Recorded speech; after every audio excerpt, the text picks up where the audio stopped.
بسم اللہ الرحمن الرحیم۔ عیدی والے اور تین ڈاکو۔ میں نے عیدی فاؤنڈیشن کی ایک ممبر سے پوچھا تھا، آپ روزانہ لاشیں اصول کرتے ہیں جس میں مختلف لوگ مختلف حادثات کا شکار ہو کر موت کی منہ میں چلے جاتے ہیں، کیا آپ کو کبھی کسی کی لاش دیکھ کر لگا ہے کہ یہ شخص قدرت کی انتقام کا شکار ہوا ہے؟ میری بات سن سامنے بیٹھی معزز شخصیت کچھ اور سنجیدہ ہو کر بولی، بہت بار ایسا ہوا ہے۔ پچھلے ہفتے کی بات ہے کہ ہمیں کال موصول ہوئی، دو ماں بیٹیوں نے خودکشی کر لی تھی۔ ہم لوگ فوراً موقع پر پہنچے، قانونی کارروائی کے بعد لاشیں تحویل میں لے کر ان کو غسل دیا، کفن دفن کا انتظام کیا اور محلے والوں کی مدد سے جنازے کے بعد ان کی تدفین کر دی۔ بعد میں ان کی موت کی وجہ معلوم ہوئی کہ وہ دونوں ماں بیٹیاں ہی اسی دنیا میں رہ گئی تھی۔ ان کے گھر کے کفیل بیٹا اور شوہر کراچی کی ایک سیاسی جماعت کو بتا نہ دینے کے جرم میں عبرتناک موت مر چکے تھے۔ جب کسی مرد کا سہارا نہ بچا، دونوں ماں بیٹیوں نے خود رزق کی تلاش میں نکلنے کا فیصلہ کیا اور لوگوں کے گھروں میں کام کرنے لگے، یوں ان کی گزر بسر ہو جاتی۔ کبھی گھر کا کرایہ ادا ہو جاتا اور کبھی ان کی کمائی سے مہینے کا راشن آ جاتا، اور جیسے تیسے مالک کی رضا میں راضی ہو کر زندگی گزارنے لگے۔ پھر اچانک سے ایک نئی آزمائش آ پہنچی۔ ماں کو کرنٹ لگا جس کے جھٹکے سے وہ دور جا گری۔ اس کے سر میں دماغ کے قریب موجود ہڈی کو چوٹ پہنچی اور ساتھ ہی ٹانگ بھی ٹوٹ گئی۔ اب بیچاری لڑکی جن گھروں میں کام کرتی تھی، ان گھروں سے توڑا توڑا کر کے قرض پکڑا اور اپنے والدہ کا علاج کروانے لگی۔ ٹانگ کا آپریشن کر کے اس میں راڈ ڈال دی گئی، جبکہ دماغ کے قریب کریک ہو جانے والی ہڈی کا آپریشن مہنگا تھا۔ آپریشن کے سوا کوئی چارہ بھی نہیں تھا، چونکہ لڑکی کے پاس اتنی گنجائش نہیں تھی کہ وہ اپنی ماں کا آپریشن کروا سکے۔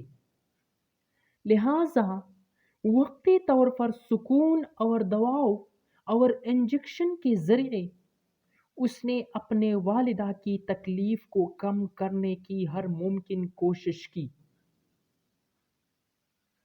یہاں تک کہ اس کی والدہ کی ٹانگ مکمل ٹھیک ہو گئی۔ والدہ کی ٹانگ ٹھیک ہو جانے کے بعد اس نے سود پر 2 لاکھ روپے لیے اور والدہ کی سر کا آپریشن کروانے کا فیصلہ کر لیا۔ اور والدہ کو بمعہ 2 لاکھ روپے نقد ہسپتال لے جانے کے لیے نکلی تو 3 ڈاکو نے اسے لوٹنے کی کوشش کی۔ اس نے شدید مزاحمت کی تو اس لڑکی کو ماں کے سامنے زیادتی کا نشانہ بنایا گیا۔ لڑکی لٹی پٹی حالت میں گھر پہنچی اور اپنی ماں کو بتائے بغیر خودکشی کر لی۔ جب ماں کو بیٹی کی موت کی خبر ملی تو اس کے جینے کا مقصد ختم ہو گیا، کیونکہ روشنیوں کے اس شہر نے اس سے اس کا بیٹا اور شوہر پہلے ہی چھین لیے۔ آج بیٹی بھی عزت کے ساتھ ساتھ جان گنوا بیٹی تھی، لہذا وہ عورت بھی خودکشی کر گئی۔ مجھے ان ڈاکو کی ظلم کی انجام سے خوف آیا۔ میں نے ان کو پھر بھی انجام تک پہنچانے کا سوچا اور جس جگہ واردات ہوئی وہاں موجود قریبی گھر کی کیمرے سے ڈاکو کی سی سی ٹی وی فوٹیج لی اور اپنی ایک پولیس والے دوست کے ذریعے ان کی تلاش شروع کر دی، مگر ہمیں دوسری ہی دن اور دوبارہ 3 لاشیں اٹھانے کی کال آ گئی۔ 3 لوگ جو بقول پولیس کے نشے دت موٹر سائیکل پر جا رہے تھے اور سامنے سے آتے ٹرک سے ٹکرا گئے۔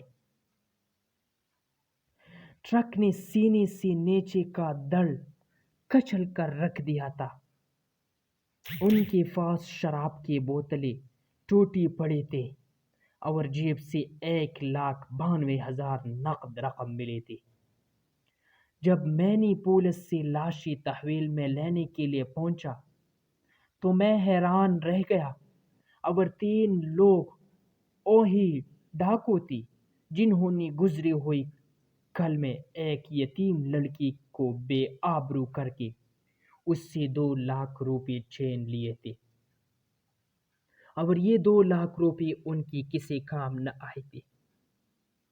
میں نے ان لاشوں کو غسل دینے کے بعد کفن دفن کا انتظام کر کے ان کا جنازہ کروایا، اور ان کے جنازے میں بھی میرے دل سے دعا اس خودکشی کر جانے والے لڑکی کے لیے نکلتے رہے تھے۔